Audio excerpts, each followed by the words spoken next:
If you've ever been underestimated by your own family, mocked for chasing something that wasn't part of their picture-perfect blueprint for success, then you'll understand why this story still burns in my chest. My name's Mason. I'm 27 now, but this started back when I was around 19, still living at home, fresh out of high school, and full of stubborn ideas that didn't fit the mold. I didn't want to go to college, and that made me the black sheep before I even knew what that meant.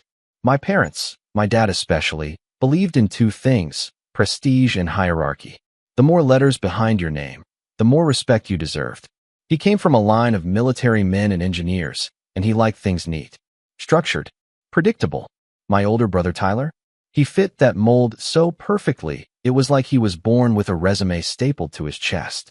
He was already talking about law school in the 9th grade, had perfect grades, and wore button-ups to family dinners while I was still getting yelled at for leaving my hoodie on the couch. I didn't hate Tyler. Not at first. He was smart, sure. But it wasn't just that. It was how my family orbited around his ambitions like they were gospel. Every conversation at dinner somehow curved toward his AP classes, his mock trial wins, his SAT scores. My mom would say things like, "When Tyler's a lawyer, we'll finally be able to move into a nicer neighborhood," as if his success was a family investment. And me? I was a side note. A joke. Mason's still figuring things out. They'd chuckle when relatives asked. And then someone would make a joke about me flipping burgers or becoming a YouTuber, and I'd fake a laugh like I hadn't already started trying both of those things in secret. The thing is, I was figuring things out, just not the way they wanted. While Tyler was off getting tutored for the LSATs, I was grinding. I sold phone cases on Etsy. I learned how to run Facebook ads. I stayed up until 4 a.m. watching videos about drop shipping, flipping thrift store finds, starting affiliate websites, anything. I didn't make much at first. A few bucks here and there. But it added up. And I liked the hustle. I liked waking up and not knowing exactly how the day would go, but knowing I could make something happen. But to my family, it was all just a little side hustle. That phrase haunts me. It was the way they said it, like patting a toddler on the head for scribbling on the wall. "How's your little side hustle going?" My dad would smirk while sipping his coffee on Sundays. "Made enough to buy a gumball yet?" Tyler would throw in with a grin, not even looking up from his case study. My mom wasn't cruel, but she was dismissive in her own way, sighing when I asked her to stop using the guest room as her craft storage so I could take product photos, or reminding me at every turn that I could still apply for community college if I got serious. What really pushed the knife in, though, was how they invested in Tyler. I'm not just talking about emotional support. I mean full-on financial backing. My dad took on extra hours. They refinanced the house. My mom stopped buying new clothes for herself. It was all for Tyler's dream. I'll never forget the day he got into Columbia Law. They threw a party, balloons, catered food, a cake that said Future Esquire. My aunt and uncle flew in. People gave speeches. And me? I was the one who picked everyone up from the airport because you have the free time. They didn't even ask what I'd been working on. I had just crossed my first $5,000 month that week. No one knew. I told myself I didn't care, that I didn't need their validation, that their approval was cheap and I was playing a different game. But I'd be lying if I said it didn't sting. Watching them bend over backwards for Tyler while treating me like the household intern, yeah, it got to me. Especially when I started contributing in small ways, and they still didn't see it. I paid for our internet bill one month when my dad was short. I helped my mom sell some of her old sewing machines online and got her triple what she expected. But it was always shrugged off like luck or coincidence. Meanwhile, Tyler could sneeze in the direction of a textbook and they'd clap like he cured cancer. I remember one specific night that's burned into my memory like a scar. It was late, around midnight, and I was in the garage packing up some orders. I had a whole system set up, lightbox, printer, bubble wrap, everything. My dad came in, rubbed his eyes, and just stood there watching me for a second. I thought maybe, this was one of those rare moments where he'd say something encouraging. But instead, he let out a little chuckle and said, "Still playing entrepreneur, huh? You know, you should get some sleep. Real jobs start early." I just nodded, didn't say a word. But inside, something shifted. I stopped trying to prove anything to them. I went silent, stopped sharing, and I started dreaming bigger, not out of hope, but out of spite. They wanted to act like I was the family joke? Fine. But I was going to be the punchline that knocked the breath out of them. And that's exactly what started to happen. The The first real turning point came a year later, but not in the way I expected. Tyler came home for a break after his first semester at Columbia. The golden boy himself, with his expensive haircut and tired eyes and a girlfriend he didn't bring inside. Something about him was off. I noticed it. He wasn't as smug. He seemed tense, like someone who'd been punched but didn't want to admit it. He sat through dinner in silence, barely touched his food, and kept checking his phone like he was waiting for bad news. Later that night, I overheard him and my dad whispering in the den.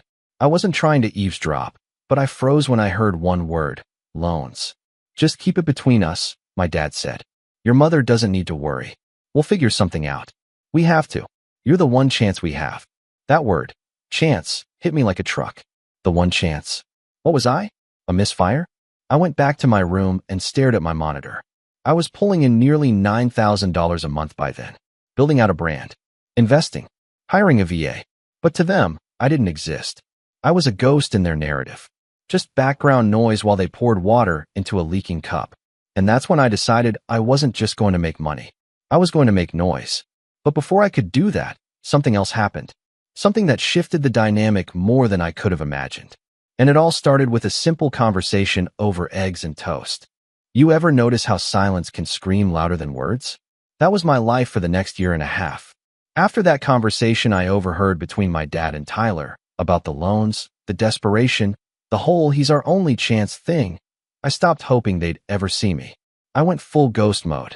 No updates. No hints. Just grind. I worked like I had something to prove. Because I did. But not to them. Not anymore. To myself. I needed to see if I could really build something from nothing. And man, I did. I branched out from reselling into digital products, then into consulting for other e-commerce newbies. I launched a subscription box that took off faster than I was ready for. I learned the hard way how to manage inventory, hire people, fire people, reinvest profits, and deal with taxes that looked like riddles wrapped in nightmares. But all that time, back home, the story stayed the same. Tyler was making us proud. Tyler was our future. Mason? He's doing some online thing. That's what my aunt called it one Thanksgiving. Still doing your little online thing, Mason? She said, scraping cranberry sauce onto her plate like she wasn't shredding my dignity with a butter knife. I just smiled and said, yeah, it's going all right. Maybe you'll get a real job one day. She chuckled, nudging my mom like it was a harmless joke. My mom didn't correct her. And Tyler? He was glowing. Not because of pride, but because he knew the room belonged to him. The spotlight followed him like it was born there. But I noticed things. Little cracks. The way he kept glancing at his phone. How quiet he got when anyone asked about his classes. Once, I caught him alone on the patio during that same Thanksgiving, holding his head in both hands. He didn't hear me open the sliding door. I froze when I heard him whisper, I can't do this. But the second he heard me behind him, he straightened up, slapped on a smile, and said, hey bro, you still flipping socks or whatever? I laughed it off. Yeah, something like that. I could have said more. But what was the point? Things reached a boiling point that Christmas. It started simple like always. Family dinner. Fancy ham. Everyone seated. My mom went around the table talking about what everyone was up to. When she got to Tyler, she beamed like a pageant mom. Tyler just finished his second year, almost done. He's got interviews lined up, and we're so proud. He's really making something of himself. Then she looked at me. And Mason's still doing his business. I blinked. I run 3 companies now, I said, calm but direct. And I just bought a rental property in cash. You'd think I said I'd taken up juggling chainsaws. My mom's smile twitched. My dad frowned. Tyler chuckled and said, sure. Gotta love that Shopify magic. I stared at him. Actually, it's a self-hosted platform. But yeah, magic works too. That was the first time I pushed back. Not aggressively. Just not quietly. And it felt good. Until my dad cleared his throat and said, it's nice that you're having fun with that, son. But real stability comes from careers, not trends. That was when it hit me. No matter how far I came, they'd never see it. Not because it wasn't there, but because it didn't come from them. They didn't build me. They didn't understand me. And they didn't want to. I left early that night. Drove home to my condo. Parked my car, a new Audi I hadn't told them about. And sat in the dark for a long time, just thinking. And then, 2 months later, came the breaking point. It started with a text from my mom. Simple. Innocent, even. Can you come by this weekend? We want to talk about something important. Bring your financial records. That last part was weird. I replied asking why, but she dodged the question. Just said it was about the future and that they needed my help. I showed up Saturday, dressed casual. Clean jeans. Collared shirt. Just enough to look presentable without showing off. When I walked in, I saw them all seated, Mom, Dad, and Tyler. My gut twisted. Something was off. The tension in the air was thick, and no one made eye contact. My mom started first. Mason, honey, we've always supported both you boys, haven't we? I didn't answer. I just stared at her. My dad picked up. You've done surprisingly well for yourself. And that's great. We're proud of your independence. But sometimes, family comes first. Still no context. Still no answers. Then Tyler said it. Blurted it out like it was nothing. I need help with tuition. Columbia cut my aid, and I'm short. The loan options are a mess. And if I can't pay by April, I'm out. I didn't move. Just let it sink in. Okay, I said slowly. And my mom gave me that soft, pleading look she always saved for guilt trips. We were hoping you could help cover the balance. Just a loan, of course. We know you have savings. I stared at her like she was a stranger. You want me to pay for Tyler's law school? It's only $38,000, she said like she was asking for spare change. He's almost done. It would be such a shame if he couldn't finish. I laughed. Actually laughed. And then I looked at Tyler. He didn't look embarrassed. Or grateful. Or even apologetic. He looked entitled. Like this was owed to him. Let me get this straight, I said, leaning back. You all spent years treating me like a charity case with a laptop. Laughed at everything I did. Ignored every win. But now that Tyler's in a bind, you want me to bail him out. Mason, don't make this about. My mom started, but I cut her off. No, I will make it about that. Because that's exactly what this is. You gambled everything on him. Poured your lives into his dream. And now that it's falling apart, you're looking at me like I'm the backup generator. We're just asking for help, my dad said, his tone sharp. Isn't that what family does? I stood up. Funny, I don't remember family helping me when I needed space to work, or time to grow, or just a single ounce of belief. You all made your bet, and you lost. I walked out. Didn't look back. But the story didn't end there. Because they weren't done yet. A week later, I got a call from my mom. She was crying. Not because Tyler had dropped out, but because of what she did to stop him from dropping out. And when she told me, everything snapped. That was the moment everything changed. And it was the moment I knew. This wasn't just about money anymore. This was war. Her voice cracked before she said a word. I knew that cry.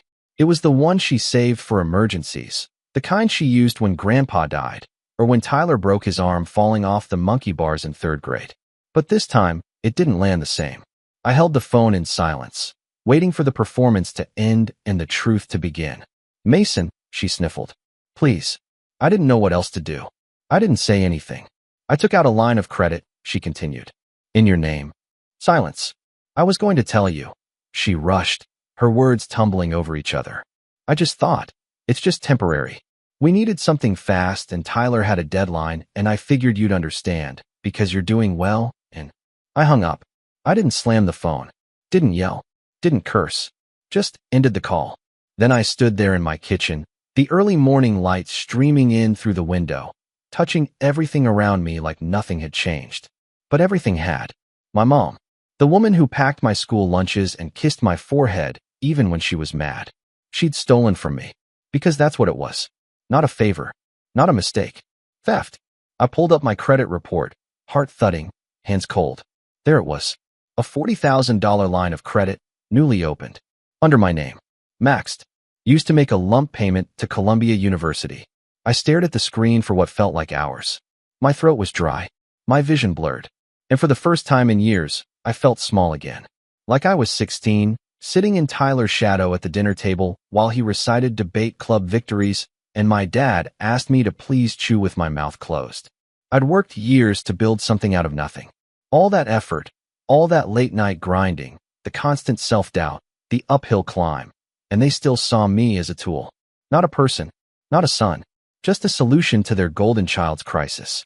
I didn't go outside for 3 days. Didn't answer texts. Didn't return calls. I think my assistant thought I was sick. Maybe I was. Just not the kind with a fever.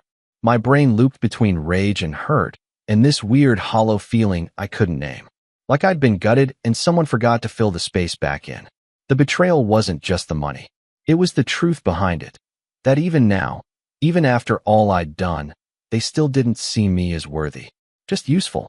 On the fourth day, I called my lawyer.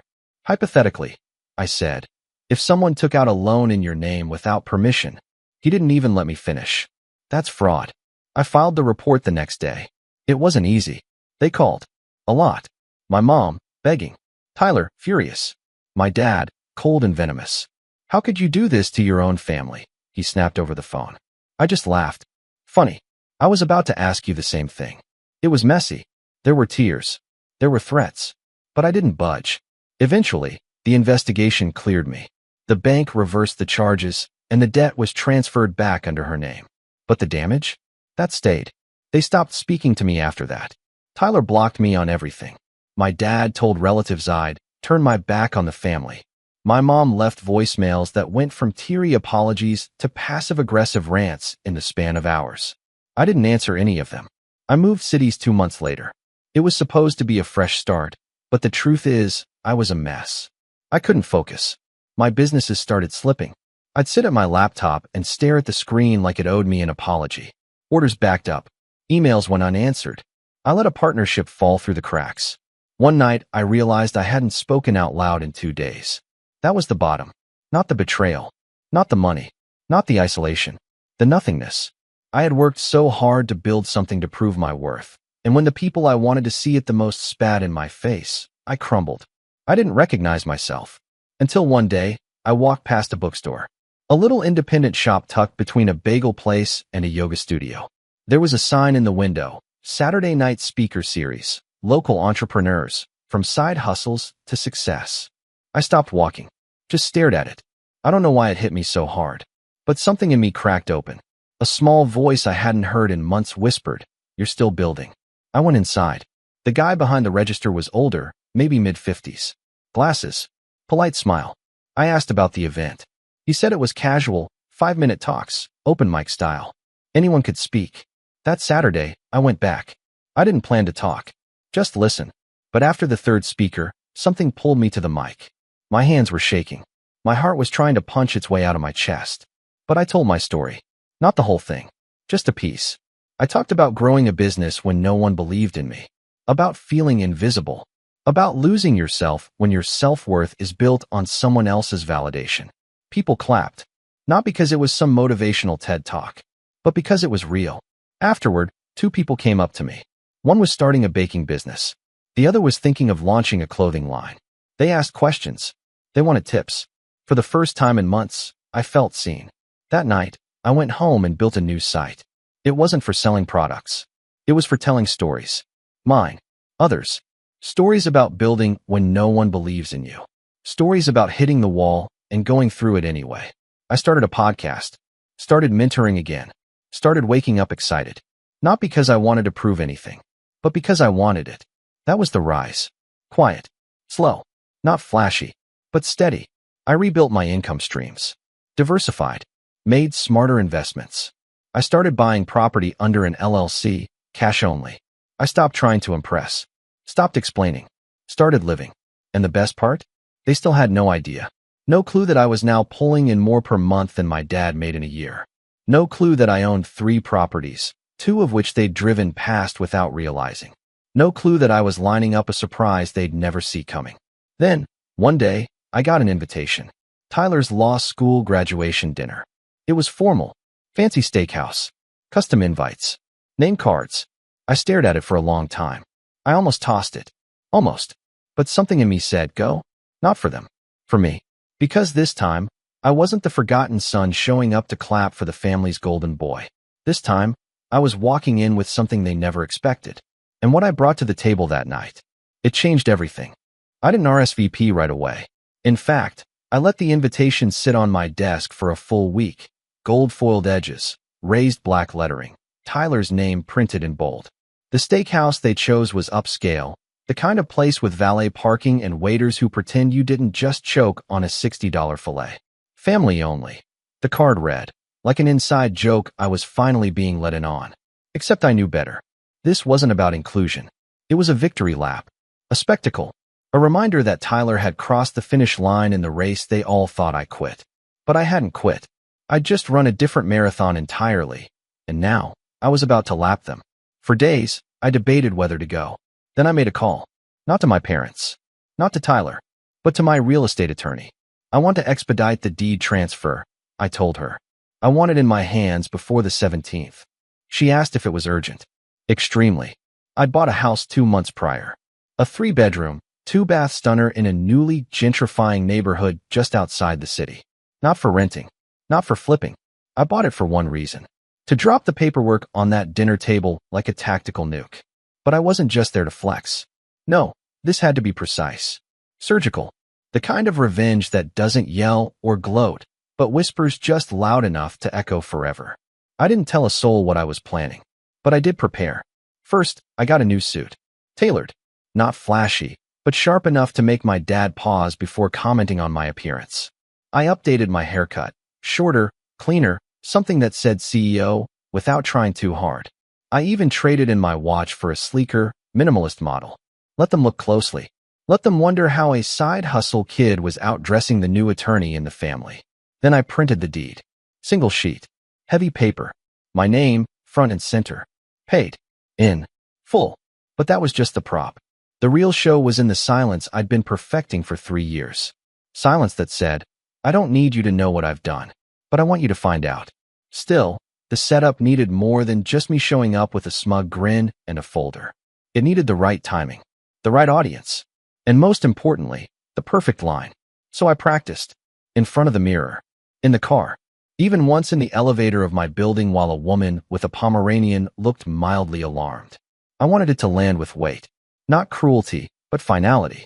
Something that said, this chapter is over. I win. As the date approached, I started getting the pre-show signals. A text from my mom. So glad you're coming. Please be on time.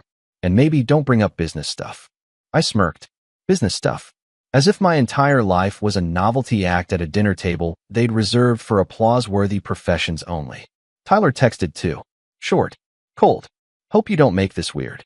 I didn't respond. The night before the dinner, I barely slept. Not from nerves, just anticipation.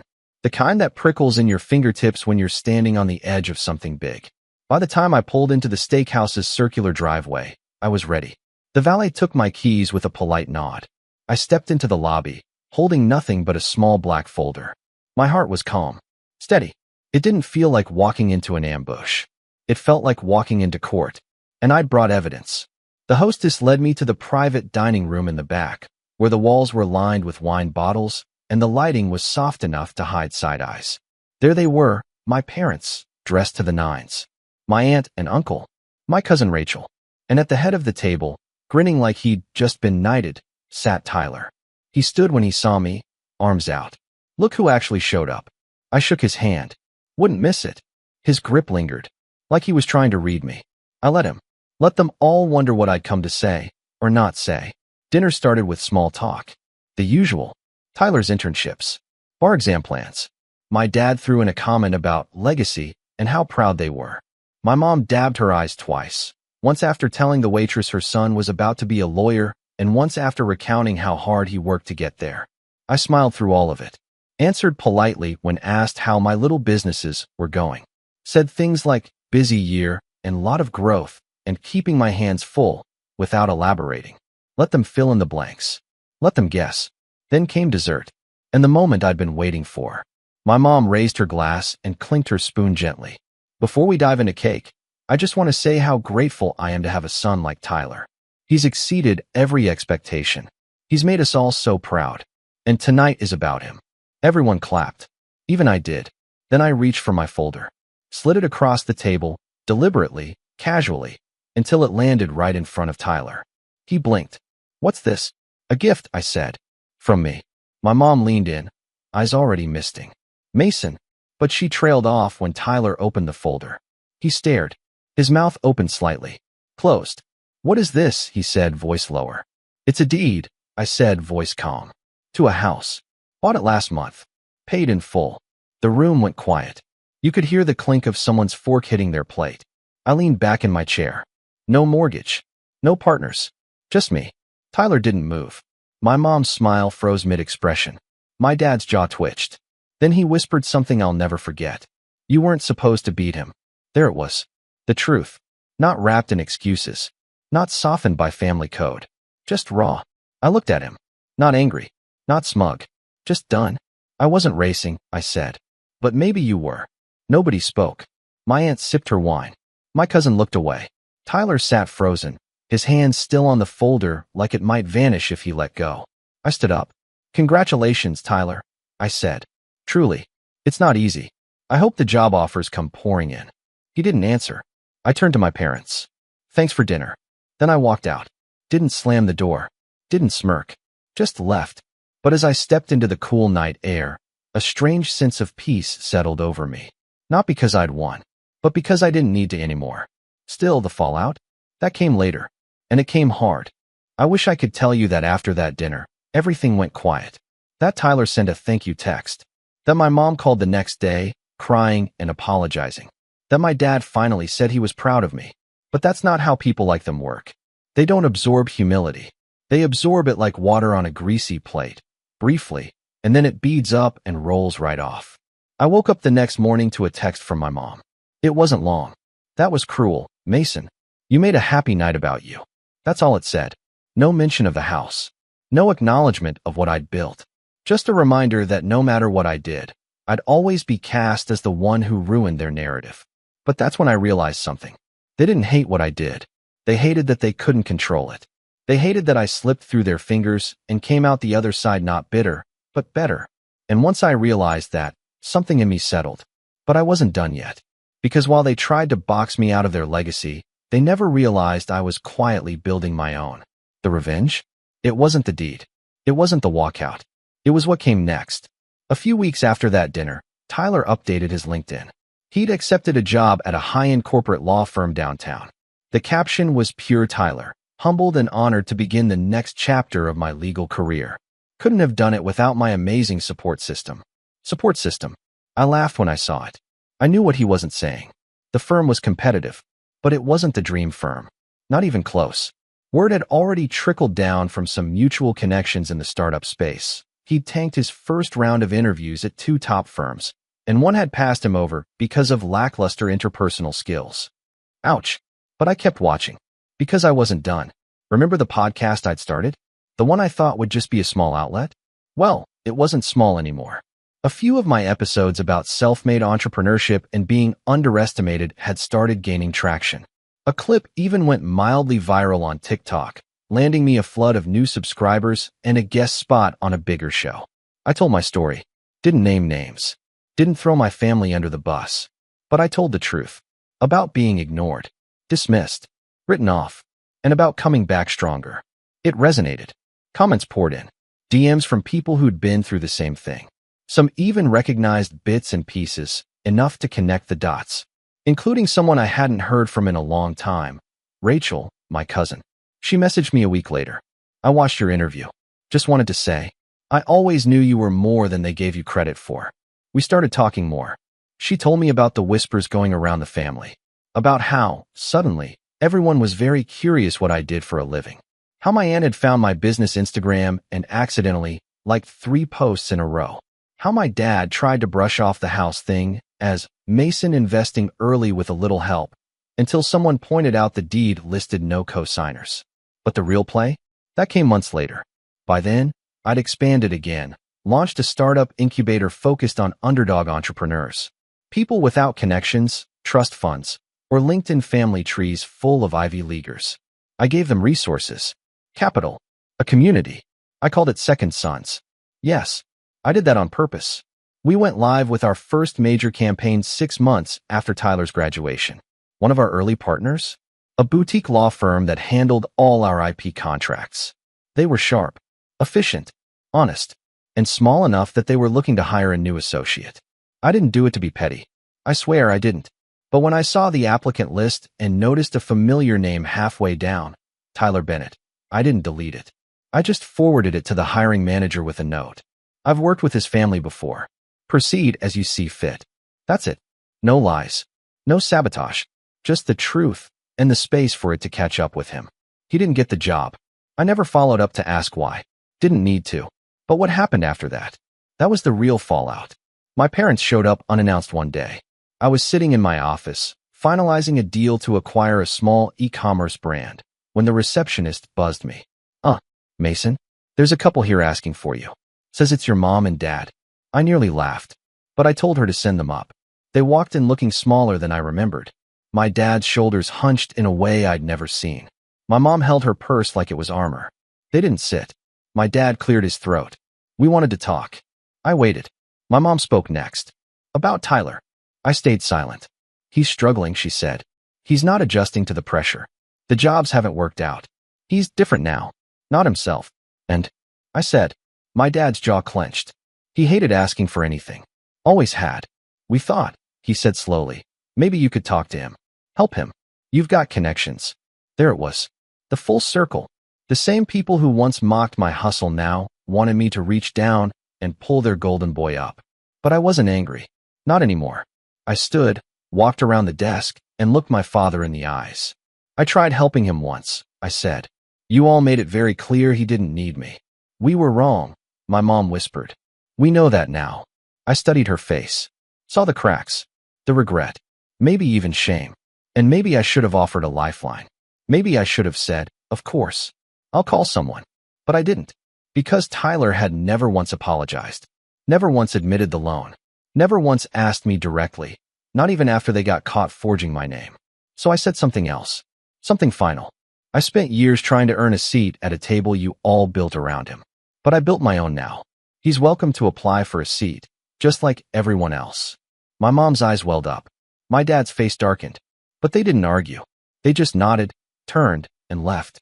And as the door shut behind them, I felt nothing but clarity. I didn't need their approval. I didn't need revenge that came with rage or screaming matches or dramatic slaps across dinner tables. I got what I wanted. I built something real. Something lasting. And when the people who once mocked me came asking for help, all I had to do was tell the truth. Because the best revenge is living the life they told you you'd never have.